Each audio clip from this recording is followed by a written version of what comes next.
this video, I'm going to share with you the top secrets the bookies don't want you to know on how to win at sports betting in 10 easy steps.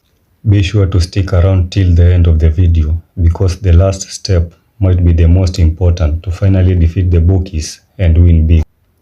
Gambling is, by its very nature, a risk-ridden way to fill your time or even to try and make money. But when done sensibly, it can also be a fun and exciting addition to watching sport. But how do you make the most of your bet? What's the best way to get around the bookies' tricks that try and pull you through their doors? It's all about finding the best value for money.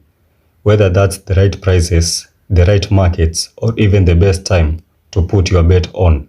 Follow these tips and see if you can make the most from your gambling experience. Know your sport inside out. It is not just about which football team has won their last 6 games, but how well they've really played offensively and defensively. Were they good at keeping possession or were they just lucky? And most importantly, injuries and team selection. These are the kinds of details that will inform your betting and will better prepare you for spotting those good value markets. The little details are the most important here. You need to know every detail about the team you are betting on as well as the opponent. The favorite doesn't always win. This seems obvious to point out, but it is difficult for any punter to ignore the price the bookies have given. One team enters as the expected winner or the favorite, and the other team expected to lose is the underdog. While it is true that favorites win more games than the underdog, that doesn't mean you'll win more money by betting on them. The difference between favorites and underdogs is nullified from a betting perspective.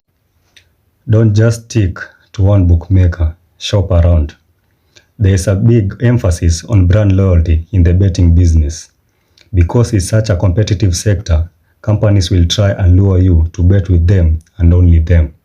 Whether this is through various loyalty schemes or special in-shop offers, the intention is the same. Don't let them make you think you shouldn't shop around. Use www.oddschecker.com to see which bookmaker has the best price for the market you want. Check the offers available for specific bets. Your research should tell you which of these offers will most likely suit you for any given match. Be flexible and be prepared to put in the legwork. The fewer selections, the better. This is something that, even though it seems like common sense, punters forget all the time. The fewer selections you include in your bet, the more chances you stand of winning. If you are betting to make money, think small, not big. One team or selection if you can stake enough. 3 or 4 maximum.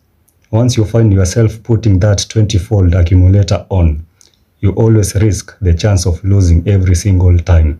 Bookies lose most of their money from singles. If you do enough research, you should feel relatively safe putting $5 or $10 on one selection. But trebles usually offer a decent return if you really do want a higher payout. Avoid the temptation of odds-on prices. If you do find yourself desperately wanting that long shot bet on a Saturday afternoon, do not pad out your accumulator with odds-on selections. You are decreasing your chances of winning for next to no extra cash. This is really easy to do in football. It's the opening or ending week of the season and you see the top teams are all drawn against relatively unknowns. It would seem like a great idea to lump them all together in a multiple selection to try and win some easy money, but this will be a mistake.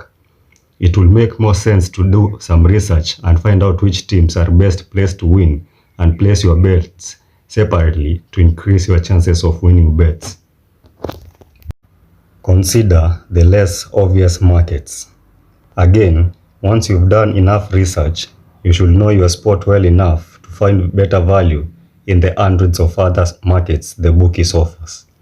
It is arguably a way for the bookies just to provide you with more ways to lose, but you can find the good prices if you look hard enough.